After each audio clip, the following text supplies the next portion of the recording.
This video is going to serve as your ultimate guide on the drones that were actually added with the Terabyte. We're going to be talking about some things you might not know, some secret features, how they work, and just everything that makes these cool little drones special in Grand Theft Auto Online. So let's start with our barrier to entry to the drones, and that of course is buying the Terabyte, which is going to cost you $1,375,000, and then it's going to cost you a little bit more if you want the drone upgrade as well.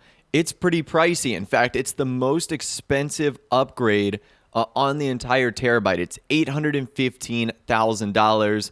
The description is, this short-range surveillance drone comes equipped with a stun gun and an emergency self-destruct sequence. Technical proficiency has never been such delicious compensation for physical cowardice. So there's a lot of steps that you need in order to get access to the drone. You have to buy a nightclub, then you have to end up buying a Terabyte, and then you end up have to buying the drone upgrade. So there's basically 3 steps in order to get access to the drone. Now, once you get the drones, they're going to make changes inside of your nerve center, inside of the Terabyte, that you actually might notice. The first is that you're going to be getting a new computer that will give you access to sit down at.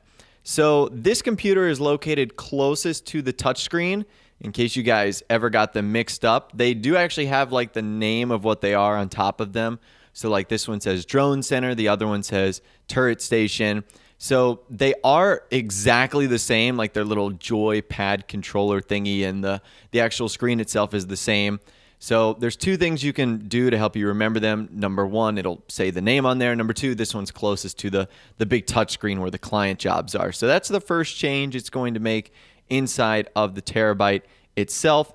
The next change it's going to make is you're going to see these little drone props scattered sort of towards the back end of the nerve center. Now, this first one right here, this is the drone that you will actually see in the world. This is the quad style drone right here that you actually see and that we actually use out in free roam. And this is the actual size of the drone. These are not like shrunken versions to make them fit in the Terabyte. This is what their actual size is when you take them out into free roam. That's the first one right there. Then if we go over a little bit more, you can see 2 other types of drones. This first one right here that kind of looks like an attack helicopter is called the battle drone. And the other one that we're going to take a look at is called the camera drone.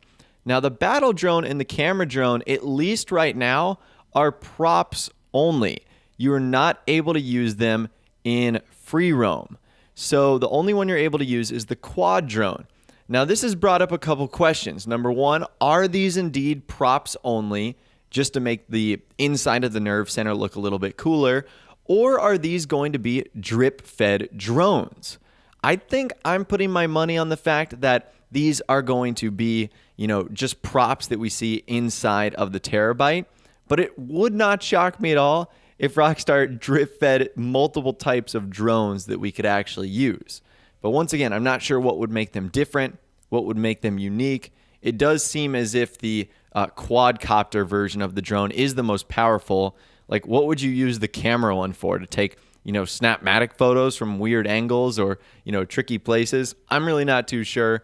But just know that that's something interesting that I noticed going on inside the nerve center. Now, a pretty significant change that having the drones will have is actually giving you access to 2 more client jobs.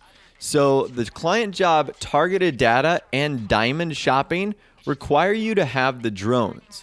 So if you don't have the drone upgrade, you won't actually be able to do these client jobs. Targeted data has you going inside the Life Invader building, which is done primarily with a drone. And diamond shopping, you have to go inside Vangelico and disable some alarms, which is all done with the drone. So if you don't have the drone upgrade, you're going to be missing out on roughly 33% of the new client jobs. Another reason why it's pretty nice to have these little guys in Grand Theft Auto Online. Now, let's talk about the actual drones themselves. When you sit down in the chair and get ready to go, you've got 2 options: stand up and fly the drone. And the drone will spawn right above the cab, maybe about 3 or 4 feet. And you can see some of its movement right here. It has the ability to move up, down, left, and right.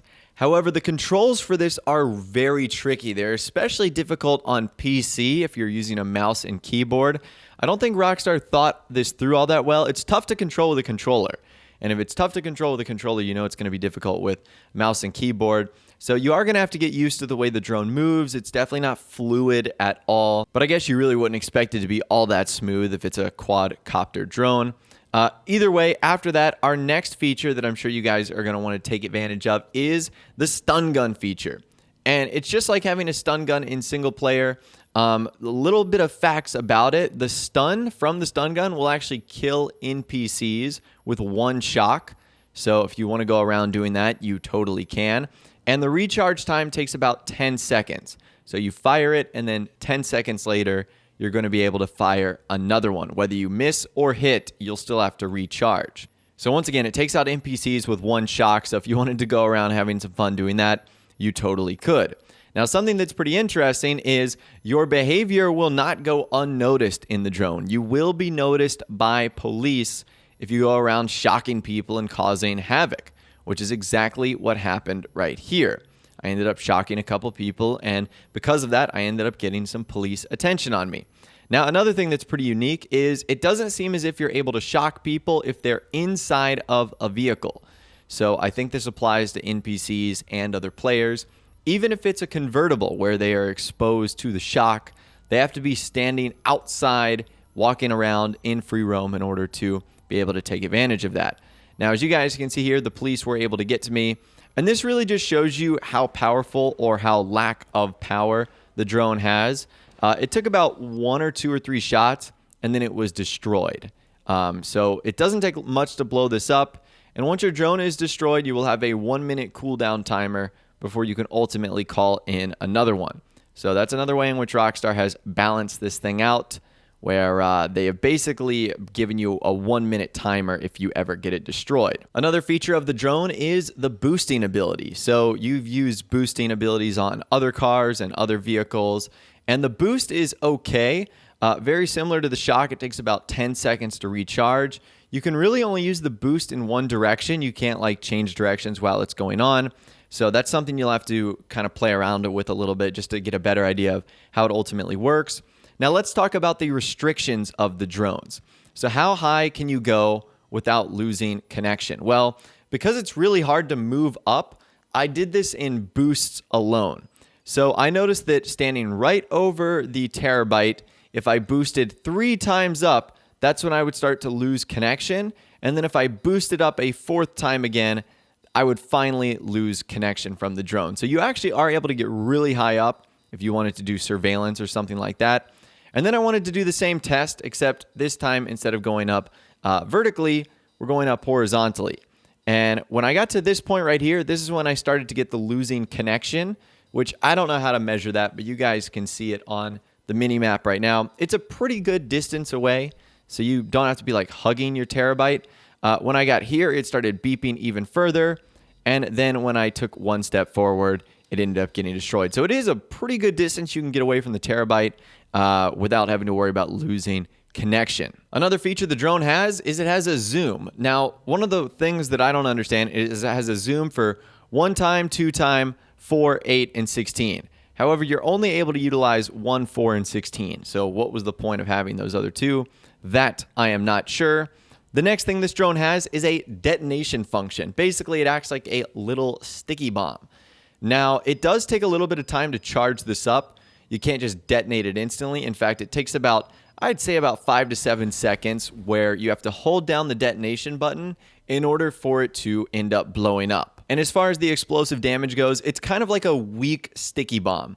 It'll kill people, but it's not going to do a ton of damage, especially if someone's in like an armored vehicle or something like that. It won't end up destroying them that way. Moving on, as you'd expect, passive mode with other players will completely protect them from anything the drone will do. The detonation, the shocking ability, etc. So if someone goes into passive mode, they will be immune to the drone. Another thing that's interesting about the drone, you see on the bottom left-hand corner in the mini-map, that little icon. Only I can see that. Other players cannot see the drone icon on the map. Now, they can see the drone, although it's very, very small, so it makes it pretty difficult. And they can also hear it buzzing around. That's another thing to note as well. So the drone is visible to other players, and it does make an audible little humming sound when it is close. So they will be able to detect it. Another interesting thing about the drone is it's not going to cause damage by running into someone. So the drone doesn't cause like force or impact damage. The only way it can hurt another player is by shocking it and by detonating it and blowing it up. Now, unlike the NPCs, the shocking doesn't really hurt other players. I think it causes like 1 to 2% of damage. It really just stuns them and knocks them out. So it's really just something for fun. So you're never going to kill anyone with the drone just by running into them. Another thing to note about the drone, it's very fragile. Like, you're honestly probably going to kill yourself more with this thing by running it into other objects than other people shooting it. It's really hard to shoot this drone because you can't lock onto it. It's so tiny. It can bop around and move around so quickly.